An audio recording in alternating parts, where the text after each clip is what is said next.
Senhoras e senhores, na última sessão de hoje será debatido o tema o controle de fusões no setor de infraestrutura e serviços portuários.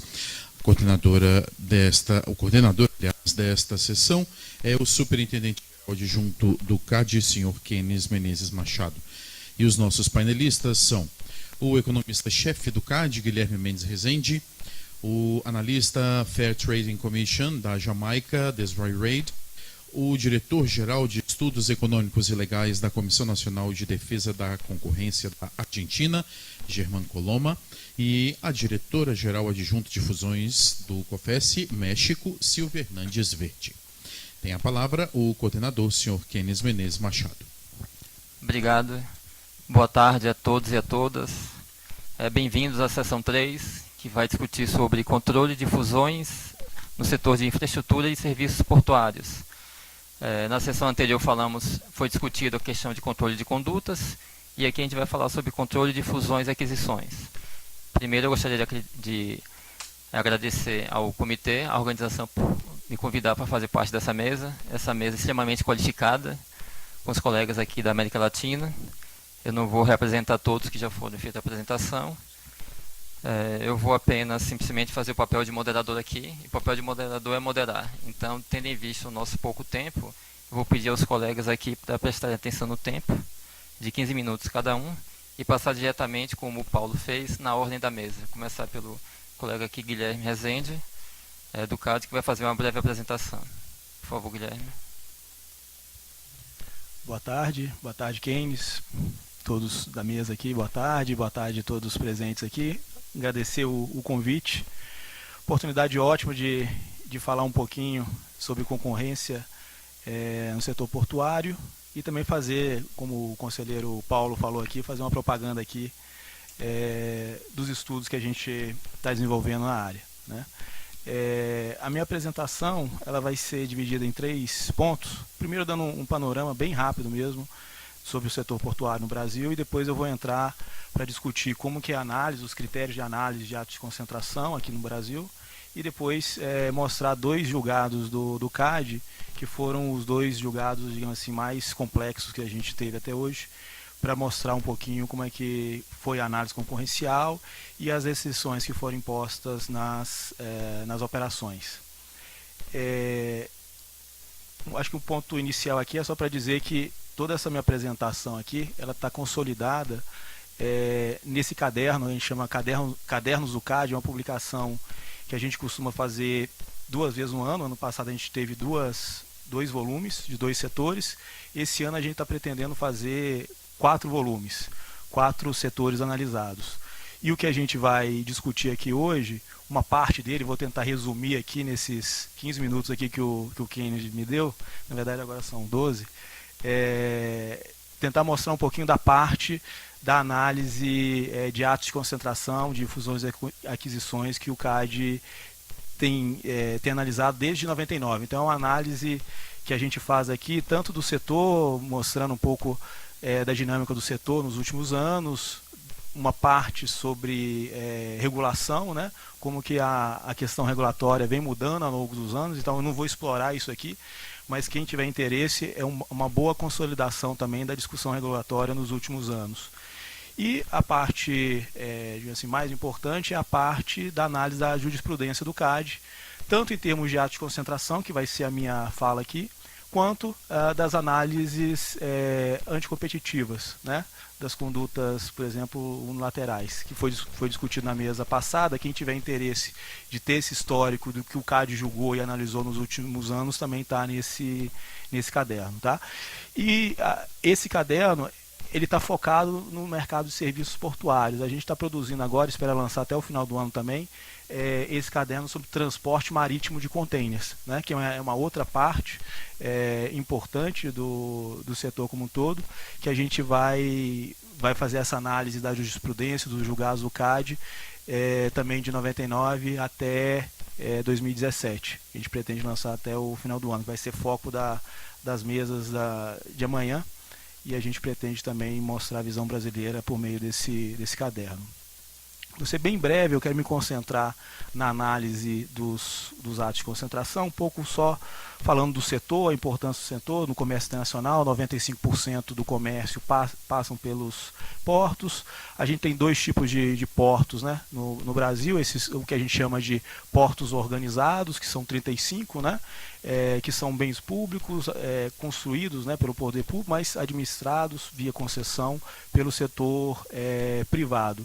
E mais recentemente, nessa nova lei dos portos, houve uma grande, digamos assim, liberdade ou incentivo para o desenvolvimento desses terminais de uso privado, que hoje são cerca de 142, que são construídos e administrados pelo poder, pelo setor público, né? E aí o que houve de mudança na legislação é que antigamente, na vigência da outra lei, quem construía um terminal de uso privado só poderia transportar carga própria, né? Uma coisa residual seria por meio de carga de terceiros. Hoje não, hoje o terminal de uso privado comporta tanto o transporte, o manuseio, né, e armazenamento de carga própria como de terceiros. Isso dá um grande incentivo aí para investimentos nesse tipo de terminal.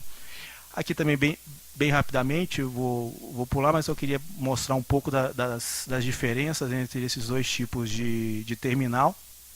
Basicamente, está na forma de contratação, os prazos são um pouco semelhantes, a seleção é diferente nos arrendamentos dos portos organizados. Você tem a licitação, né?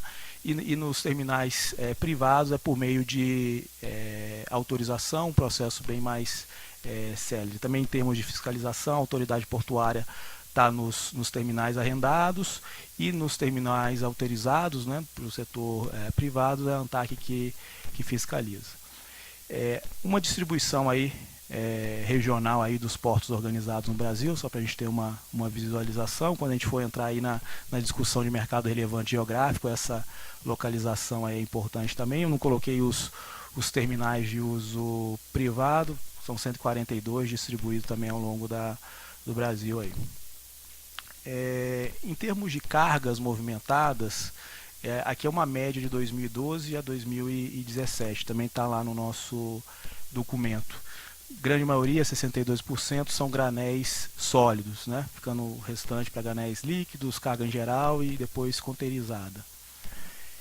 Se a gente olhar em 2017, as cargas movimentadas nesses terminais bateram algo em cerca de 1 bilhão de toneladas. E a gente vê ali a diferenciação entre os portos privados e os portos públicos, né? A gente vê ali que os portos privados, principalmente ali na área de minério, na área de petróleo, tem uma grande participação, cerca de 80% ou mais de participação dos portos privados, muito pela verticalização aí das grandes empresas do setor, né? Tanto a Vale, a Petrobras, bastante verticalizada, detém portos privados nesses setores.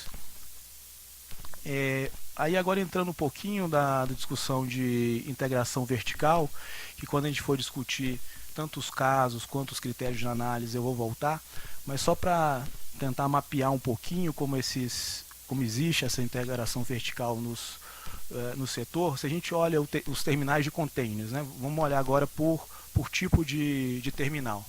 Se a gente olha por terminal de container, as grandes integrações, né, elas vão se dar aí com essas empresas de transporte marítimo de carga, né? Essas grandes empresas, Maersk, MSC, Hamburg Süd, né? Elas fazem essa integração vertical com os terminais, né, de container. Já na carga em geral, ou também chamada de não containerizada, a integração ela ocorre com os setores exportadores de celulose e de mineração, né, siderurgia.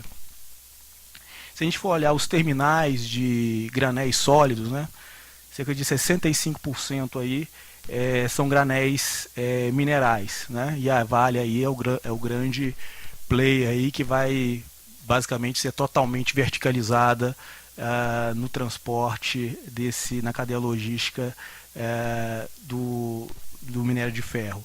E aí também a gente tem uma parte também que é verticalizada em granéis vegetais, são essas tradings, né? Que também tem grande trading de commodity, tem grande grau de verticalização. Eu poderia citar ADM, Cargill, Bunge, Cosan. E por fim, os terminais de granéis líquidos. Aí vem a Petrobras, né?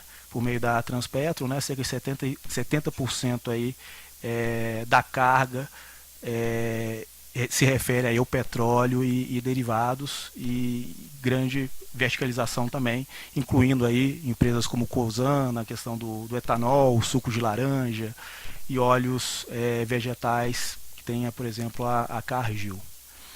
E aí eu passei rapidamente por essa discussão da verticalização para tentar entrar e falar um pouco mais de detalhe sobre os atos de concentração que a gente tem analisado lá no CAD. Então, fazendo esse retrospecto aí dos atos de concentração, né, as fusões e aquisições que a gente analisou desde 99 até 2017, foram 77 fusões e aquisições no setor. E aí, tanto na discussão horizontal, né, entre terminais, ou a questão da verticalização que eu acabei de falar, né, quando você tem um terminal portuário envolvido nessa verticalização. Então foram 77. O que a gente tira desse quadro aqui é uma questão interessante, que das aprovações sem restrições, ou seja, aquelas que foram menos problemáticas em termos concorrenciais, foi a grande maioria, né? 72 atos de concentração, ou 93% desses atos, com uma aprovação sem restrição, né? Ou seja, não se identificou grandes problemas concorrenciais. Outros 3, houve uma restrição, basicamente uma cláusula que foi acrescentada como restrição, a cláusula de no compete, né? Não concorrência, e 2, especificamente, esses 2 que eu vou comentar no final da minha apresentação, que foram os 2 casos que foram aprovados com restrição, ou seja, o CAD viu algum problema concorrencial na fusão das 2 empresas e impôs algumas medidas, na maioria das vezes comportamental, para aprovação do ato de concentração. E esse quadrinho embaixo aí, cinza, ele só está explicando do porquê que muitos dos atos de concentração não tiveram grandes problemas concorrenciais, porque basicamente eram investimentos greenfield, ou eram substituição de agente econômico, que não tinha um grande nexo de causalidade para alguma piora do ambiente concorrencial. Tá? Então, quando a gente está iniciando uma análise concorrencial, a gente primeiro tem que definir, na maioria das vezes, né, a gente define um mercado relevante.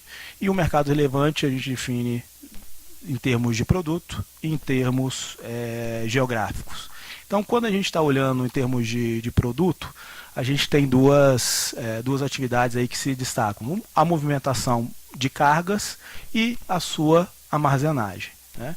E também, quando a gente está olhando essas 2 atividades, a gente também poderia dividir isso por tipo de carga, né? O tipo de produto armazenado ou transportado. Então o CAD também faz esse tipo de diferenciação, a depender do caso, né? Que você vai poder ter carga armazenada e movimentada sendo granéis sólidos, granéis líquidos, carga em geral, containerizada ou não containerizada. E também um ponto importante, que mesmo que a gente defina o mercado relevante, por exemplo, como uma carga, vamos colocar, de granéis líquidos, né? Não necessariamente a estocagem ali, né, ela é substituta, porque muitas vezes eu posso armazenar um combustível e eu posso armazenar suco de laranja. Então, até olhando para esse produto, ou para esse mercado relevante de armazenagem, um não substitui o outro, porque onde eu armazeno um combustível, eu não posso armazenar o suco de laranja, por exemplo. Então também tem que ter essas análises muitas vezes mais detalhadas para ver o que é substituto de que, o que compete com o que. Então, é nesse sentido que é por isso que se define mercado relevante, para ver esses graus aí de substituição. E o outro é o mercado geográfico, que aí a jurisprudência tem olhado com o mercado geográfico a concorrência intraporto, ou seja, tem visto muito pouco, ou tem levado muito pouco em consideração a concorrência interporto, ou seja, entre portos em diferentes regiões ou diferentes estados. A grande maioria das análises e do mercado relevante é definido como sendo o porto e não entre os portos, né? E aí, quando eu falo porto, também a área adjacente, né, chamada também de retroporto. Em dois casos específicos, a gente pode citar que foram também levados em consideração ou considerados como concorrentes portos próximos. Na maioria dos casos, são portos dentro do mesmo estado, que, dadas as condições gerais e a infraestrutura, puderam ser classificados como concorrentes.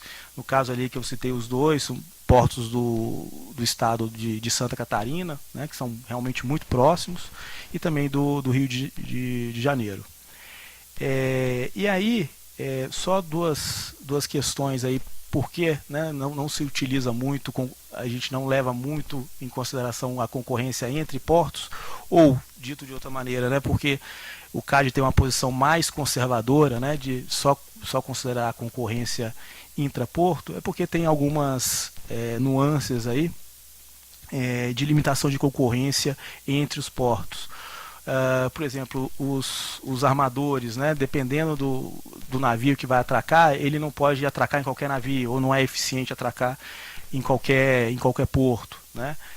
Em relação à própria infraestrutura dos portos, né, o calado, a profundidade dos portos. Muitas vezes eles podem estar perto um do outro, mas não são concorrentes, porque eles não recebem não são capazes de receber o mesmo tipo de carga, ou o mesmo tipo de navio, e o próprio consumidor, que vai ser atendido com aquela carga, né? Não adianta considerar um porto que está no sul com outro que está no norte, sendo que o meu consumidor está no norte, então não faz sentido eu receber minha carga no norte e ter que transportar por via terrestre a minha mercadoria. Então, por isso e outros motivos aí, não temos considerado como mercado relevante a concorrência entre portos, alguns casos específicos apenas. E aí, definido o mercado relevante, né, a gente passa a olhar ou aferir esse poder de mercado das empresas fusionadas, né? A gente tem aí na nossa legislação esses 20%, né, que até 20% de concentração que a fusão vai propiciar, não vemos a princípio grandes problemas. Mas isso não é uma regra geral. Logicamente, esse é um ponto inicial de análise, mas o que a gente tem visto, até por aqueles casos, aqueles 72 casos que eu falei que foram análise sumária, análise sem restrição, caíram, né, abaixo dessa regra aí dos 20%, e com isso não se prosseguiu na análise. E 20% de quê? Né? Market share de quê? Geralmente, na maioria dos casos, você utiliza duas variáveis, ou a capacidade instalada do terminal, ou a capacidade utilizada efetivamente. Tá? São essas duas variáveis para medição do market share. E aí, havendo problema, a gente continua a análise concorrencial. Uma análise em relação a barreiras de entrada. É fácil ou não entrar um competidor nessa atividade. 4 casos foram analisados ou foram discutidos barreiras à entrada.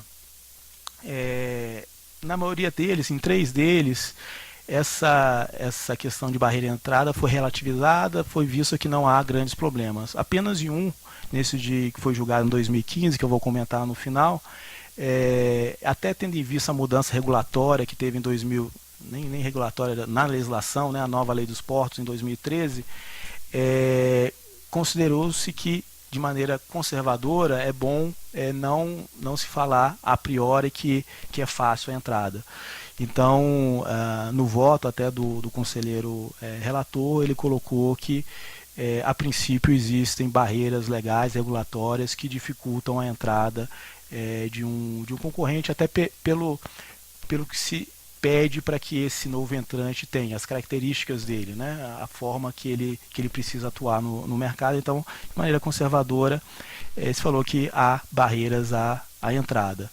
A análise de rivalidade, como é feita, basicamente também se olha a capacidade ociosa do mercado, ou seja, se é possível ou não, dado o aumento de preço, haver desvio de demanda ou não para terminais alternativos.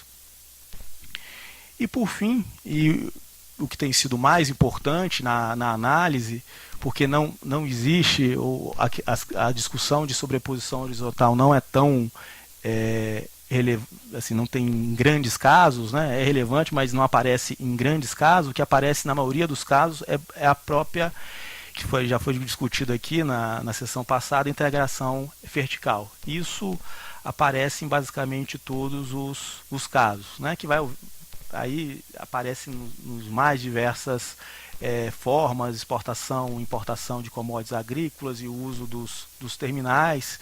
Mas o que aparece mais, os dois casos que tiveram restrição, ou seja, tiveram problemas concorrenciais identificados, foi na integração com os terminais, onde havia integração vertical com as ferrovias, né? com o modal ferroviário. Então, esses dois casos aí que eu vou pedir para o Keynes aqui 3 minutos, que ele já me cortou aqui, agora são 2, para tentar explorar um pouco esses dois casos e explicar para vocês o que foi identificado.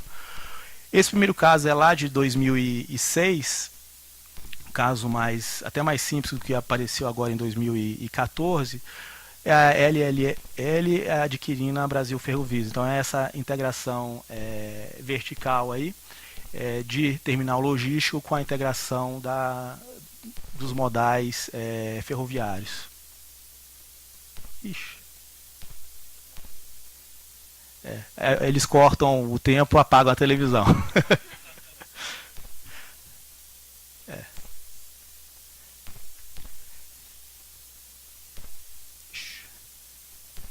Foi.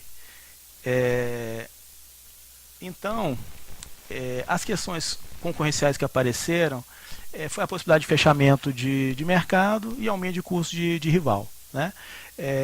Isso está relacionado tanto aos produtores de soja, porque as fusionadas, né, estavam também se integrando com a produção de soja. Então poderia ter um fechamento de mercado, um aumento de custo de rival em relação aos produtores de soja, que agora eles seriam concorrentes, ou também aos transportadores independentes, ou seja, aqueles que queriam utilizar o modal ferroviário para chegar até o porto, né? Que poderiam ser impedidos pelas agora fusionadas a acessarem essa facilidade aí. Então foi assinado um termo de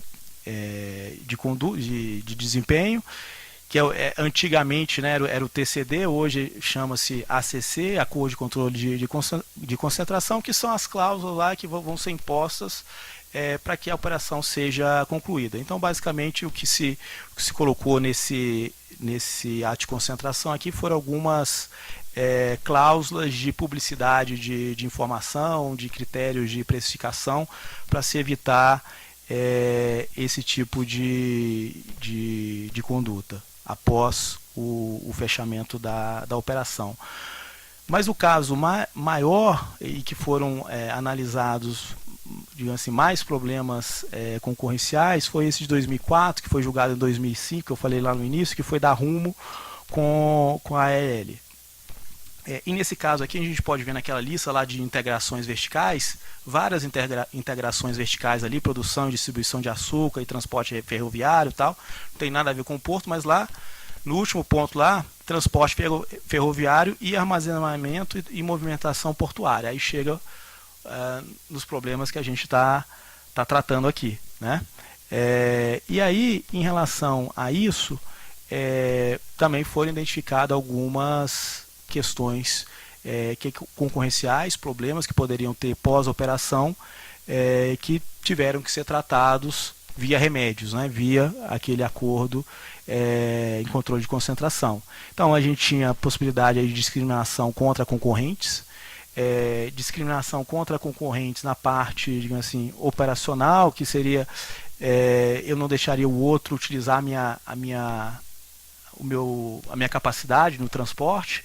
Então lá na frente a gente vai ver que teve alguns remédios para endereçar esse ponto. Estratégias também de fechamento de mercado, impedindo lá que o meu concorrente acessasse o Porto de Santos, por exemplo, tendo em vista que eu tinha o controle da ferrovia, que dava acesso ao porto, acesso a informações concorrenciais sensíveis de competidores e a venda casada. Em 1 minuto a gente fecha. E a venda casada, porque como a empresa funcionária agora ela vai estar operando em todos os elos da cadeia, ela poderia vender ou condicionar a compra de um serviço condicionado a outro, né? Então também teria que combater isso.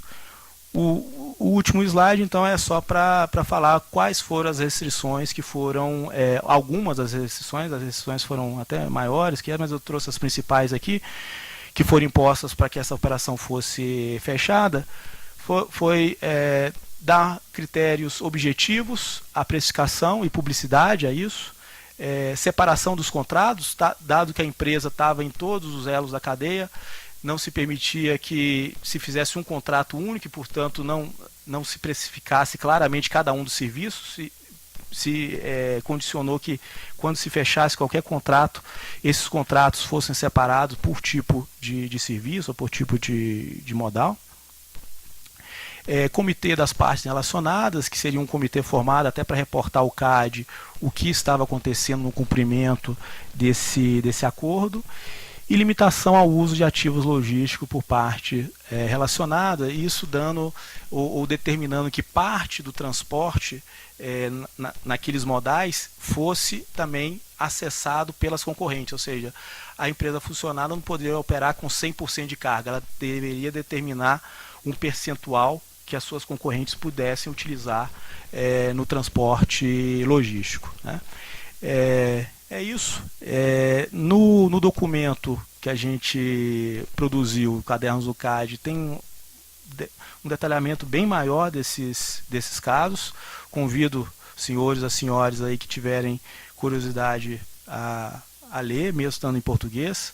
É de fácil leitura, tem muitas informações. Eu acho que ajuda muito a compartilhar as nossas experiências, tanto em arte de concentração, que foi o foco aqui, quanto em termos de condutas, que também tem um detalhamento grande lá sobre as condutas que o CAD julgou nos últimos anos. Obrigado.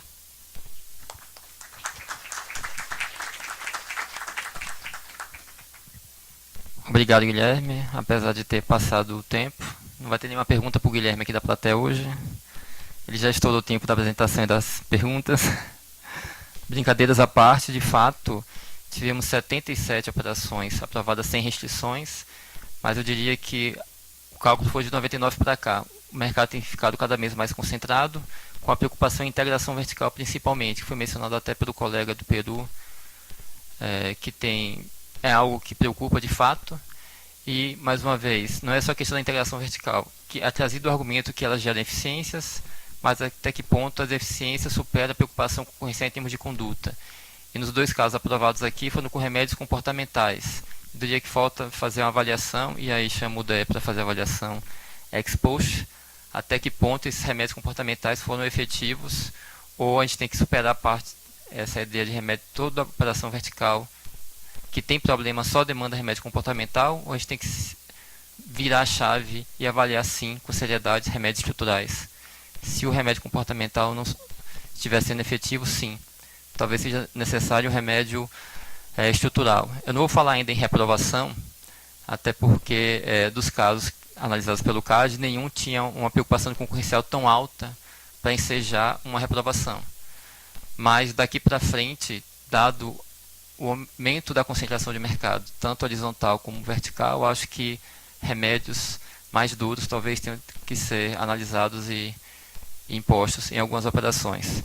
Então, sem demorar mais, dado o tempo, passo a palavra para o Germán Coloma, que vai apresentar a experiência argentina. Obrigado, Kenis. Bueno, buenas tardes a todos.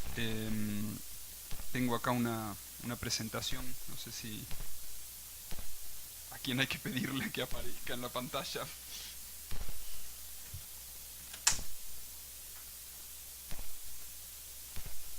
Muy bien, muchas gracias. Bueno, lo que yo tengo preparado para exponer es un resumen de los casos de concentraciones en casos de puertos y transporte marítimo en la Argentina.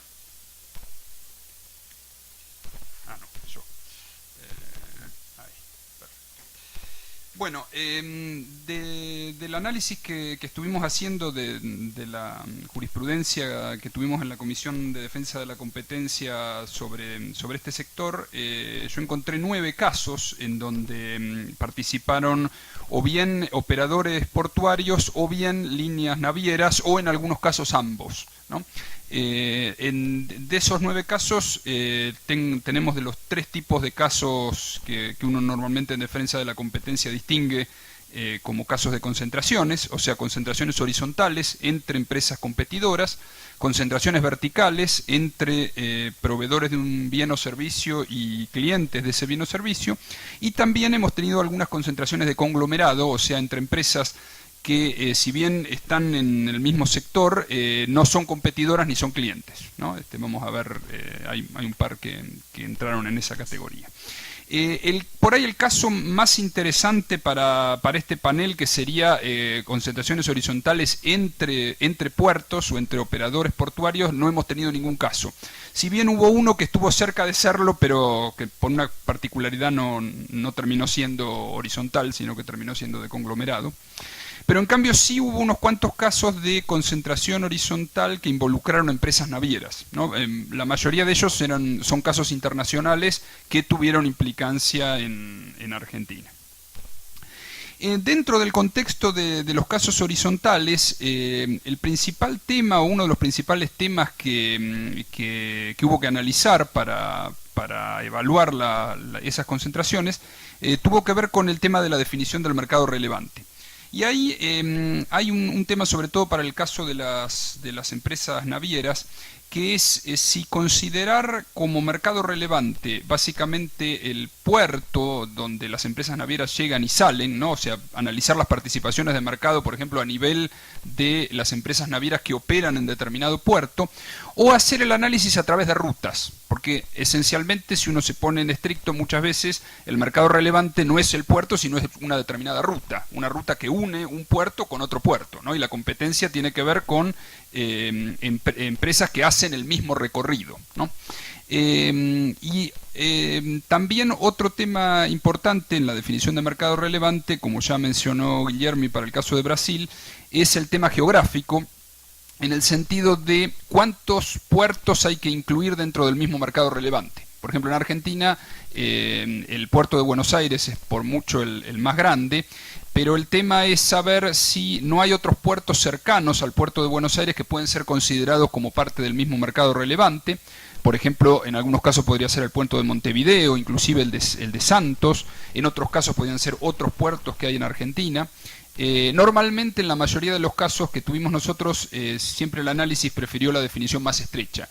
Y en general lo que tomamos fue el puerto de Buenos Aires y simplemente le sumamos otro puerto que es el de Dock Sud, que es como si estuviera en Buenos Aires, está a muy pocos kilómetros, ¿no? Como todo el mundo lo considera como parte de la misma zona portuaria. Y después, a nivel de rutas, de la definición a nivel de rutas, muchas veces las empresas navieras proveen información no a nivel del puerto de Buenos Aires o de los puertos de un país, sino a nivel de unas clasificaciones internacionales que ellas tienen, que consideran como un solo mercado a la costa este de Sudamérica. En general eso nosotros consideramos que no era lo que más nos interesaba para analizar el efecto en la Argentina, y siempre le pedimos información a nivel o del puerto de Buenos Aires o de un grupo de puertos más reducido que toda la costa este de Sudamérica. Bueno, un tema también importante es que en el caso de sobre todo de las empresas, de las concentraciones que implicaron empresas navieras, una cosa que se observa es que, a diferencia de lo que ocurre en el transporte aéreo, donde las rutas son consideradas un activo en sí mismo, ¿no? O sea, se necesita tener una licencia para poder hacer una determinada ruta, y eso hace que sea muy difícil entrar a una determinada ruta si uno no consigue esa licencia.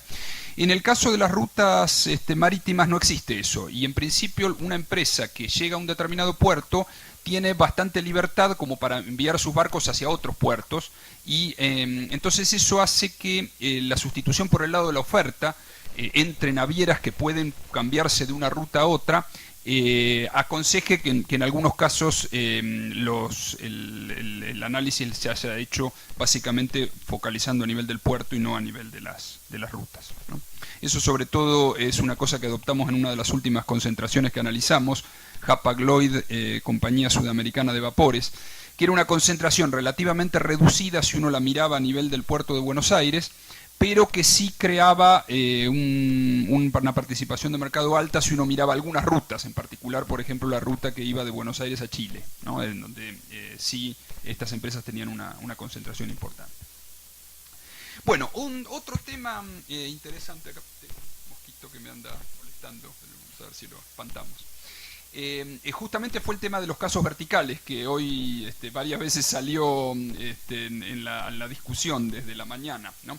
Nosotros hemos tenido esencialmente dos casos relativamente importantes de concentración vertical que involucraron a empresas navieras con terminales portuarias del puerto de Buenos Aires, que uno es uno de los primeros casos que tuvimos de control de concentraciones, que es Maersk y Terminal 4, y otro es un caso más reciente de MSC con Exolgan, que es la operadora del puerto de Dock Sud, que es que está pegado a Buenos Aires. Hay en realidad, para analizar los problemas de competencia que pueden generar este tipo de casos verticales, el principal peligro es el cierre del mercado, o foreclosure, como se lo denomina en la literatura internacional. Básicamente, la idea de que si una empresa naviera toma el control de un puerto, puede llegar a tener la capacidad de cerrar ese puerto para el acceso de otras empresas navieras y restringir la competencia entre empresas navieras que llegan a ese puerto, ¿no? Entonces ahí el elemento básico para analizar, por lo menos el primer elemento, es el market share de estas navieras a nivel como empresa naviera, y también a nivel de las terminales o a nivel del market share que consiguen como operador portuario dentro del mercado relevante geográfico que se está analizando, ¿no? Entonces eso fue los dos casos lo que se analizó. Ver si la empresa que compraba qué participación de mercado tenía como naviera, y la terminal portuaria con la que se integraba qué participación de mercado tenía dentro del puerto de Buenos Aires, en este caso, ¿no? En los dos casos la conclusión terminó siendo que la compra no tenía tanta importancia porque se trataba de terminales que no tenían un market share tan grande y sobre todo en comparación con la empresa naviera. Y inclusive en el caso de MSC, un tema interesante que apareció fue que no se trataba de una adquisición del total de la terminal portuaria, sino una adquisición del 50% del paquete accionario. Y dentro de esa terminal coexistía un socio de MSC que no era una empresa naviera. Y una cosa interesante que analizamos en ese caso fue que la empresa naviera que adquiría MSC había firmado un contrato con la terminal portuaria, de la cual estaba comprando el 50%, que regulaba el acceso a esa terminal portuaria. O sea, básicamente ahí había un tema de, en cierto modo, disputa entre los socios.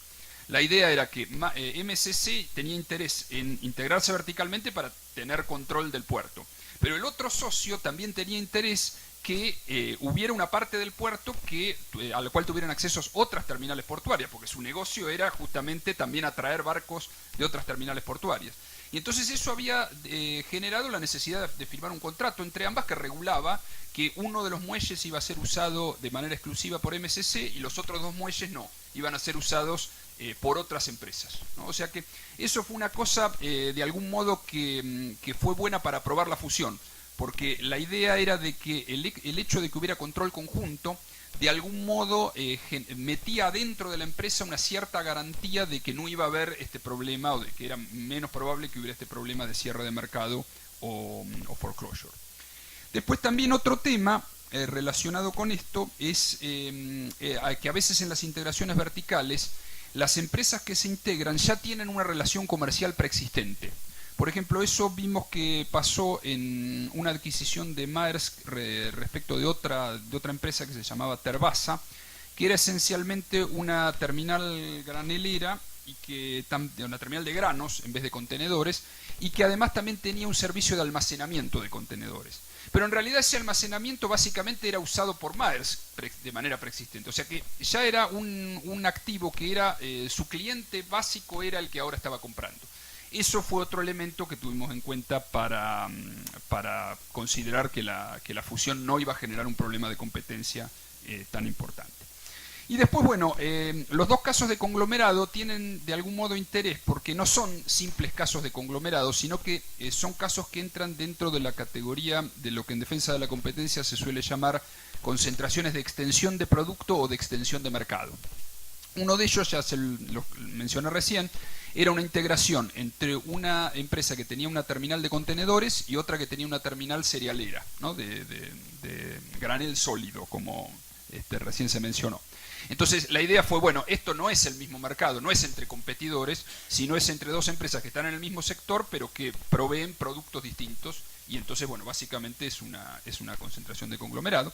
Y el otro caso fue cuando DP World, o sea, Dubai Port, compró una de las terminales en el puerto de Buenos Aires, que se llama Terminales Río de la Plata, que bueno, eso claramente era una concentración de extensión de mercado, porque DP World estaba en muchos otros países, en otros puertos, pero no estaba en Argentina.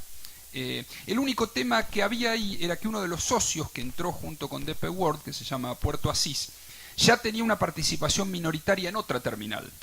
Pero justamente lo que ocurrió es que al mismo tiempo que ingresó en esta terminal, que se llama Terminal Río de la Plata, vendió su participación en la otra terminal, y entonces no terminó siendo una concentración horizontal, terminó siendo una concentración de conglomerado. Entonces, bueno, las conclusiones básicas son las que les mencioné recién, que en estos casos es importante analizar cuidadosamente el mercado a nivel de producto y a nivel geográfico, que es importante el tema de la sustitución por el lado de la oferta entre navieras que operan distintas rutas, que es muy importante el tema de, cuando hay un tema vertical, ver la posibilidad de usar el poder de mercado a nivel de terminales para influir en la competencia a nivel de empresas navieras. Y que un asunto que rara vez aparece, pero que en este caso apareció, es el tema de que cuando el control de una empresa no es exclusivo, sino es conjunto, puede ser que la identidad del otro socio tenga un efecto o juegue un papel en el análisis de competencia, en el sentido de que el hecho de que hay otro socio que tiene intereses distintos o el primero que está comprando, que en este caso era una empresa naviera, eso puede servir para balancear o para de algún modo contrarrestar algunos problemas de competencia que pueden haber. Bueno, muchas gracias.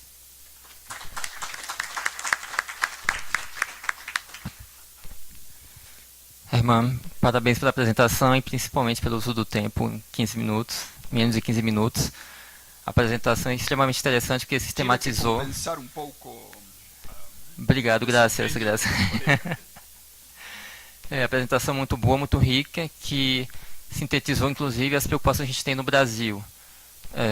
Por exemplo, a questão do transporte intermarítimo de cargas, envolvendo empresas como Hamburgo Sul de Maersk e MSC. A gente tem casos aqui de integração vertical entre portos e essas empresas. Apesar de não ter restrição em relação a essas integrações verticais, a gente não teve, porque, por exemplo, no caso Hamburgo Sul de Maersk, a gente teve a mesma preocupação de como é que a gente vai analisar a participação de mercado via rotas. Sul do Brasil, Europa, África, Ásia, se é tão fácil a substituição. E além disso, você tem a questão dos SCRs e VSA. Você soma o VSA ou você não soma. Nesse caso, a empresa ela optou para ter aprovação sem restrição, sair de alguns VSAs. Então, seria aprovada com restrição a operação, teria uma restrição sim, mas a empresa até para aprovar de forma mais célere a operação, ela optou por fazer uma restrição interna. Ela saiu de alguns VSAs. Então, mais uma vez, é uma integração vertical que preocupa dado que algumas empresas têm se verticalizado nesse sentido, e a gente vai ter que olhar com muito cuidado, e eu estou vendo que é uma preocupação comum da Argentina e provavelmente vai ser de outras autoridades. Mais uma vez, obrigado pela apresentação e eu passo a palavra para a Silvia da autoridade mexicana, por favor.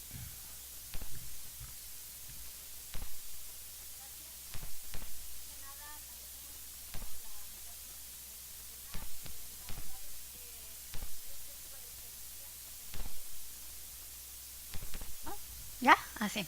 Permiten enriquecernos a todos y sí tenemos diferencias en cuanto a regulación y características de nuestros puertos, pero de las conversaciones que hemos tenido, hay muchos puntos en los que tenemos problemas comunes.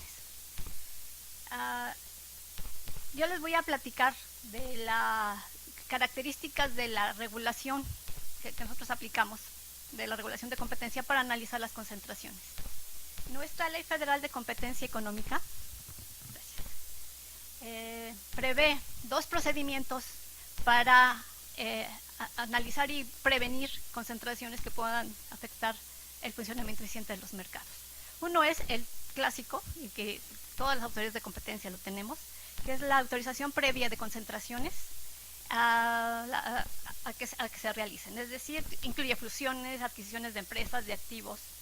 Nuestra ley actual abarca incluso joint ventures, y estas son obligatorias de notificar y de que sean autorizadas por la Comisión cuando rebasan los umbrales de la ley, que seguramente también es algo que tienen todas las legislaciones en común,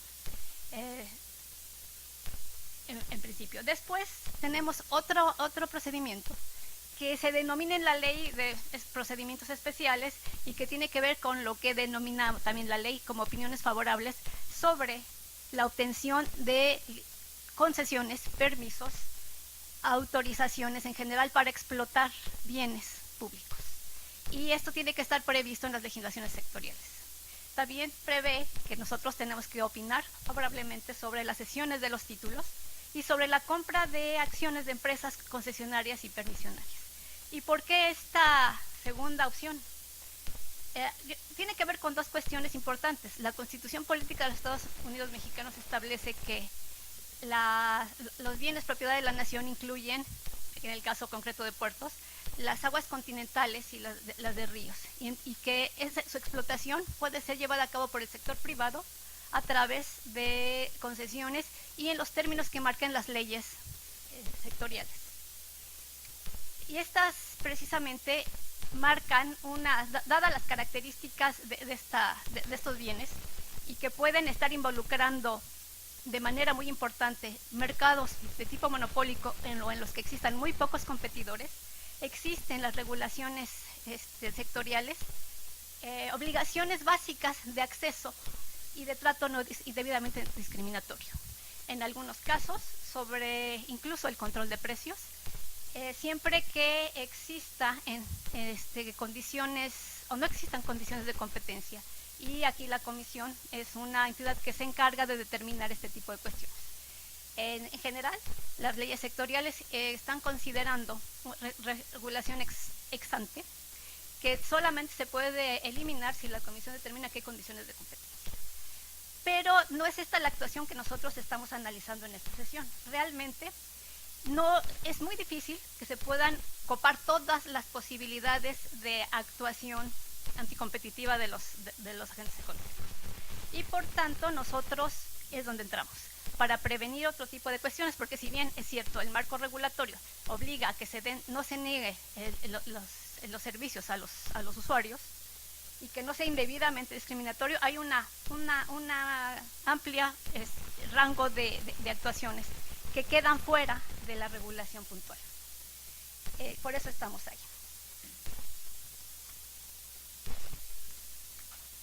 Sí hemos analizado cuestiones de concentraciones, pero han sido muy pocas.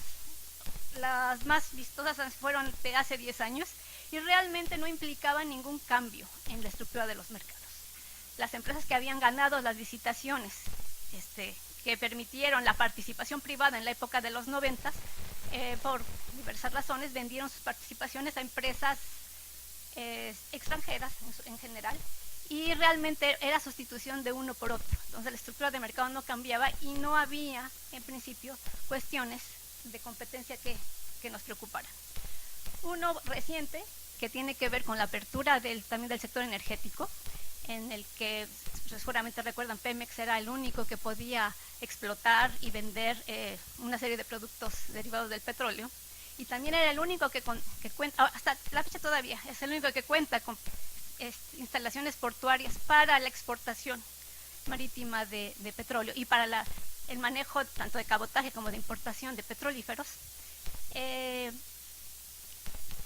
La nueva regulación permite la libre entrada de los agentes económicos y a terceros privados, y la concentración que analizamos recientemente tuvo que ver con una adquisición de acciones de una empresa norteamericana para entrar al mercado de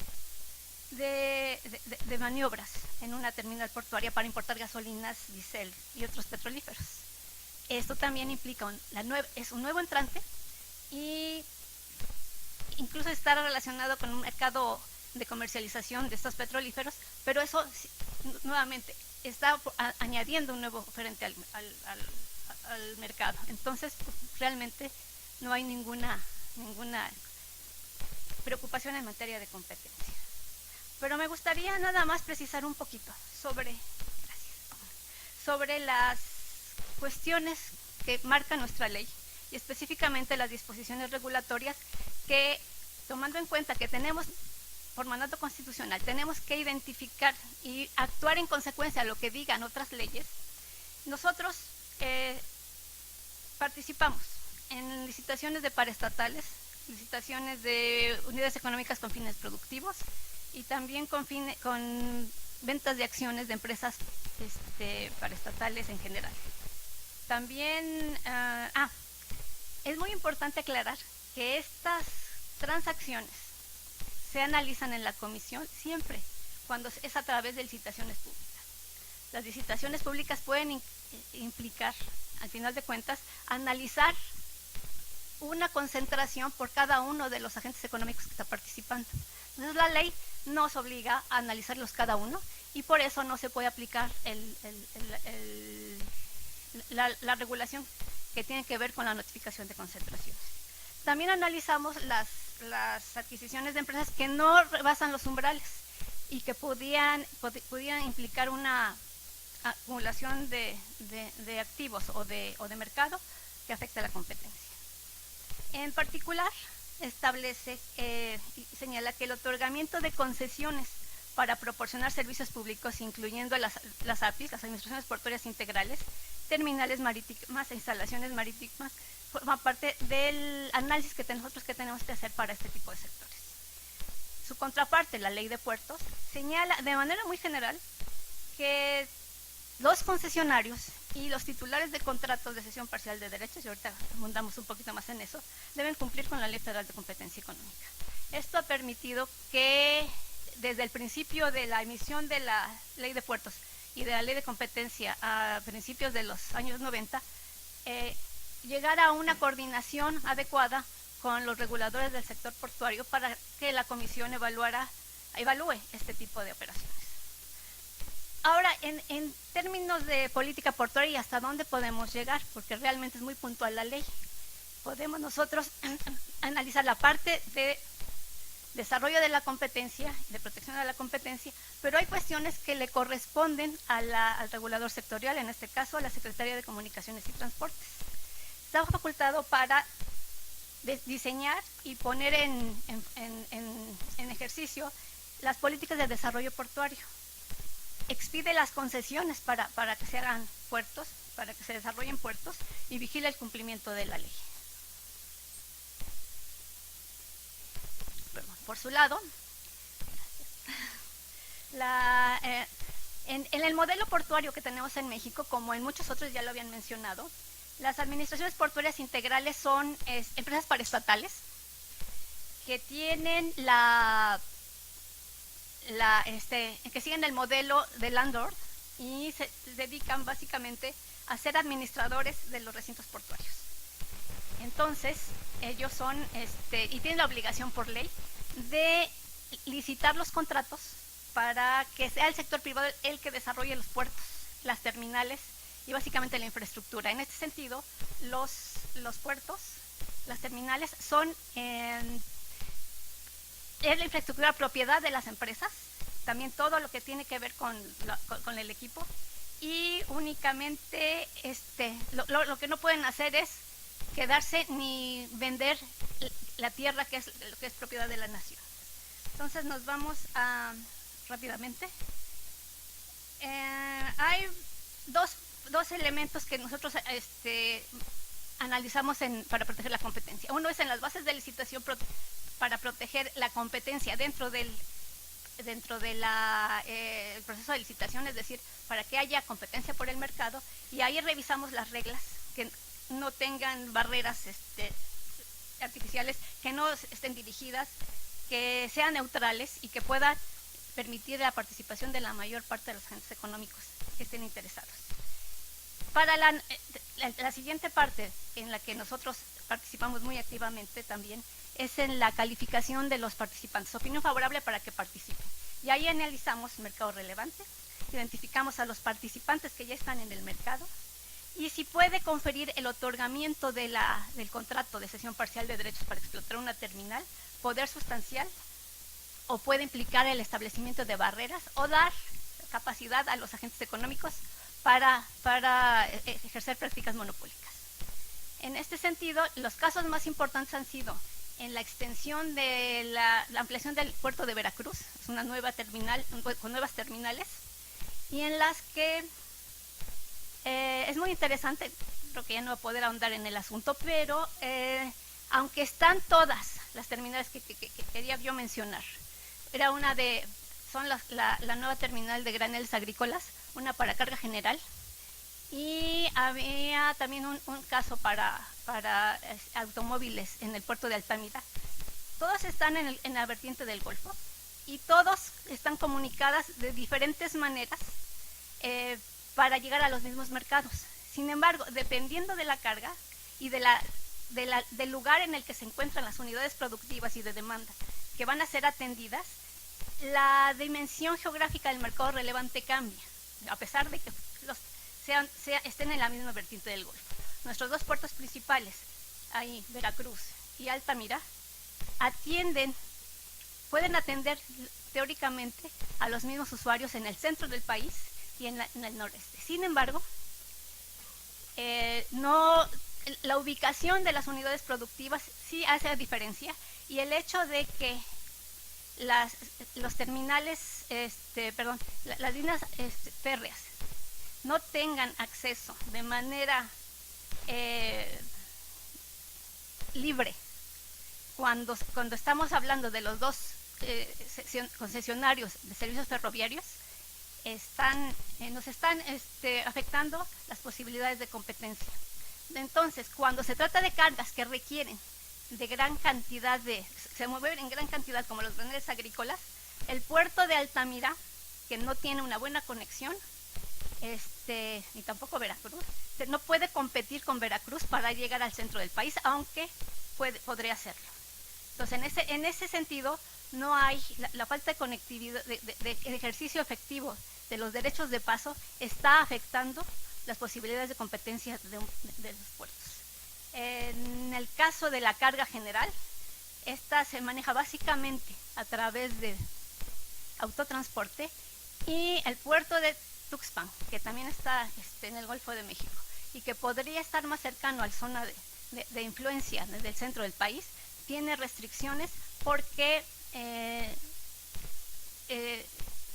se tardó mucho en construirse la carretera de altas especificaciones para conectarle con el centro del país, y la mayor parte de la demanda también está más cerca del estado de Veracruz, y entonces eso, del puerto de Veracruz, y eso limita las posibilidades de que haya una posibilidad de que Tuxpan, las terminales que están en Tuxpan puedan competir con las que están en Veracruz.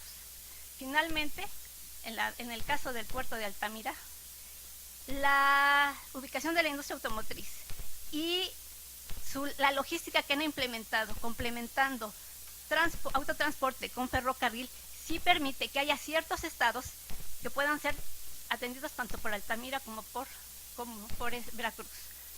Los estados del norte y del centro del país, básicamente la Ciudad de México y el Estado de México, ahí hay posibilidades de alternativas. Entonces, ¿qué es lo que hicimos en ese caso? Para resumir, en el puerto, para el caso de estados de las cargas agrícolas, habían de los 5 participantes, 2 ya estaban en el puerto de Veracruz y les dimos opinión no favorable, porque habrían eliminado una nueva oferta, y el que hubiera ganado ahí estaría controlando la mayor parte de las superficies para proporcionar estos servicios, que estaría implicando una barrera a la entrada para nueva oferta. Algo similar pasó en carga general. Ahí nada más había un solo oferente que también estaba participando, y también se le dio opinión no favorable para que hubiera una segunda opción para los usuarios.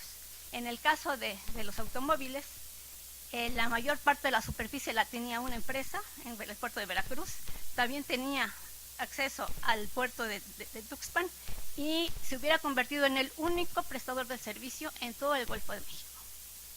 También le dimos opinión no favorable. Pronto? Muchas gracias.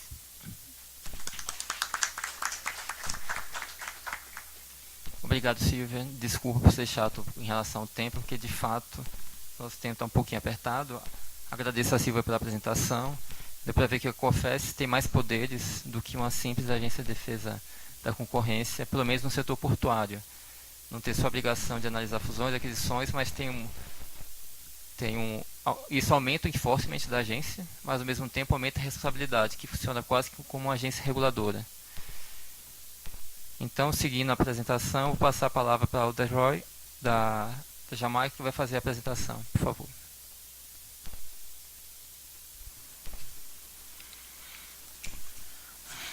I think the organizers deliberately put me last because of what they've heard about Jamaicans being fast people. I will try not to disappoint and end my presentation quickly. Boa noite. Boa noite a todos. That's 50% of my Portuguese. The next 50% is bom dia. Let me start by thanking the organizers for assisting me in being, for facilitating me in being here this evening in this mind sharing. If I can't make this presentation memorable, I'll at least make it short. So bear with me a few minutes while I'll be done. The presentation this evening will be on the competitiveness of ports in Jamaica. Earlier this year, the Fair Trading Commission did an assessment, a market study on the ports of Jamaica to see how competitive they were. The presentation will take the following outline. I'll first tell you why it is that we did the study, the characteristics of the market, the likely impediments to competition we identified, and proposed recommendations. Jamaica is in the process of establishing itself as a global logistics hub. The Fair Trading Commission, in recognizing this, decided to do a assessment of the ports because we understand just how important ports are in this process. If it is that you have no idea of the port services in Jamaica, then I'll give you a brief outline of this. There are 2 ports in Jamaica, the Port of Kingston and the Port of Montego Bay. The Port of Kingston has 2 terminals. One deals primarily with transshipment, while the other deals primarily with domestic cargo.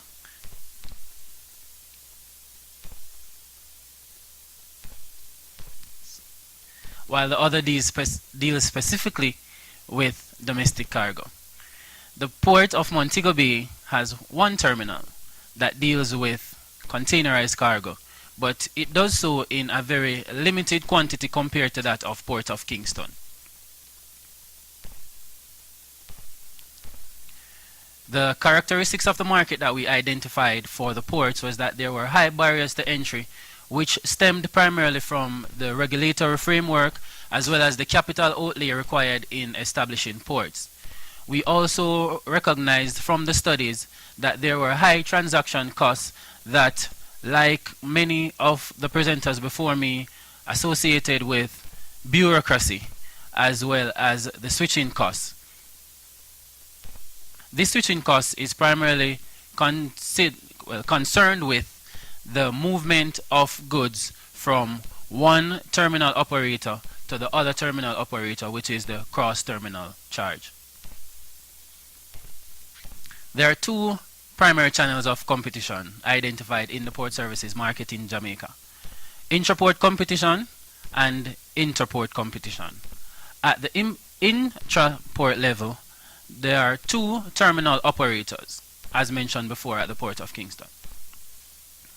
The service providers, we have only one towage service provider for both ports.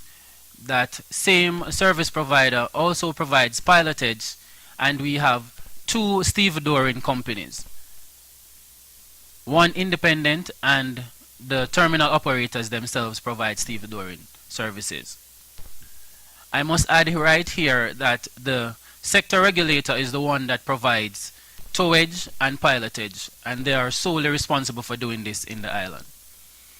At the interport level, that is competition between the ports of Kingston and the port of Montego Bay, the competition is very limited.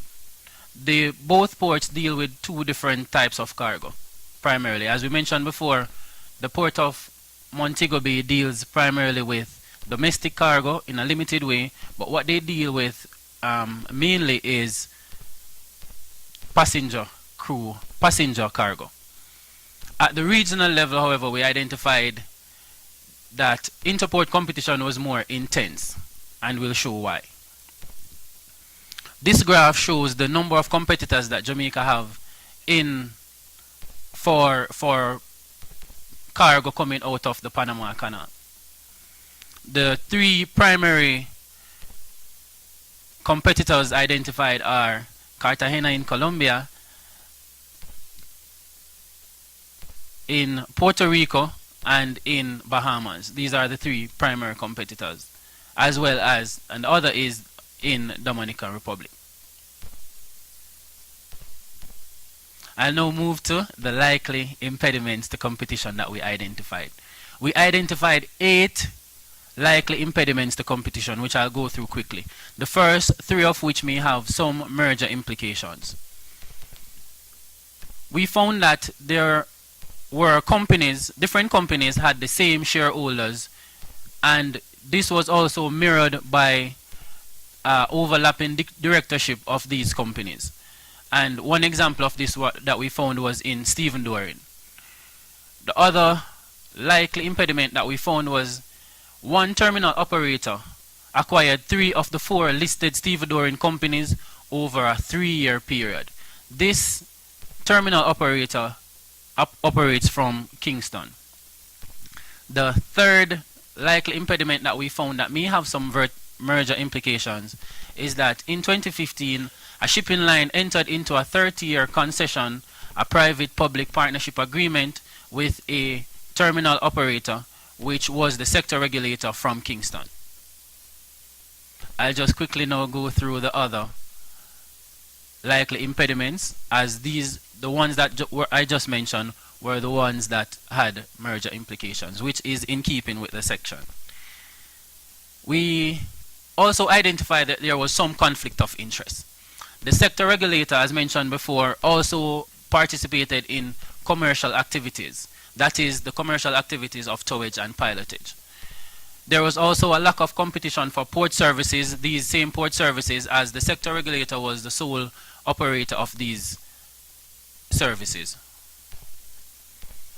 We also identified a lack of transparency in the operations of sufferance wharves. Sufferance wharves are the wharves that have been designated to import specific cargo into the country without having to face the same fees or charges that the normal ports do have. But what we have found, or based on complaints from stakeholders, they complained that these sufferance wharves are importing goods that would have normally gone to the normal ports. There are also high barriers to entry, as I mentioned earlier before, in terms of the regulatory framework, and the capital outlay based on the stakeholders is very high to start up a greenfield project for a port.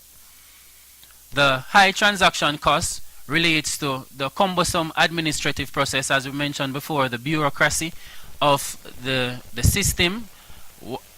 Users of the port complained that it took too long and too many loopholes, that they had to go through too many processes in order to get their goods processed at the ports. For example, and this was even after the single window was implemented. There were some teething process at the outset of the single window that was implemented, but this has been this is a work in progress, and so we expect that this process will improve. The excessive cross-terminal charges, we mentioned these earlier. Stakeholders complained that it was difficult for users to move their goods from one terminal to the other because the charge by a terminal to transport the cargo to a rival terminal was excessively high. And finally, I come to the recommendations. There are 5 recommendations that we have proposed, and I would like your feedback on these if time permits at the end. We recommended that the merger review legislation be amended to include a merger notification process. At the moment, our legislation does not explicitly have a merger notification process. We believe that this would have assisted us in identifying the problems that could have the problems that may have arisen from these three problems that we identified earlier: the cross shareholding, the vertical integration, and the acquisitions. Secondly, we recommend that the conflict of interest of the sector regulator, who is also operating as a commercial entity, be resolved by divesting the commercial activities of the sector regulator. We also recommend that barriers to entry be lowered, and 4 ways that this can be done is to amend the regulations to facilitate new entry into pilotage. We also recommend that a competitive bidding process be established for towage. We also recommend that the issuance of new license to facilitate entry into stevedoring, and finally to reduce the capital necessary for entry.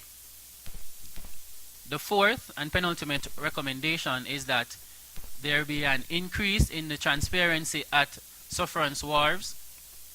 This can be done through public education as well as increased policing of the wharves. And finally, the lowering of transaction costs.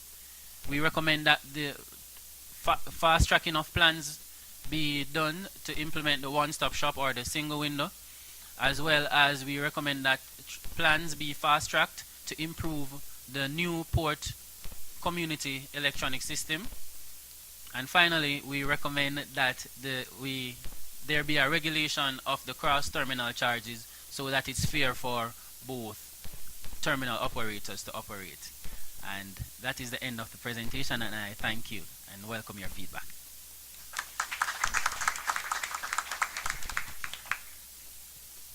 Obrigado a Desroy Bolt pela rápida apresentação. É extremamente interessante, e eu parabenizo também pelas recomendações que a autoridade fez. Eu acho que bem interessante elas. De fato, deve tentar aumentar a competitividade nos portos da Jamaica, que são 2 portos, não é isso? E interessante o fato da notificação não ser obrigatória, pelo que eu entendi, não é isso? Vocês recomendaram também que haja uma notificação obrigatória, de fato vai ajudar muito na análise preventiva das operações. Infelizmente nós não temos tempo aqui para perguntas. Eu sei que a plateia tem várias perguntas para cada um dos palestrantes, mas infelizmente não temos tempo. Mas no jantar mais tarde, todos estarão disponíveis para dúvidas, questionamentos sobre cada um dos temas apresentados. Tá bom? Agradeço a presença de todos, agradeço aos colegas panelistas pelas apresentações. Obrigado a todos e até o jantar.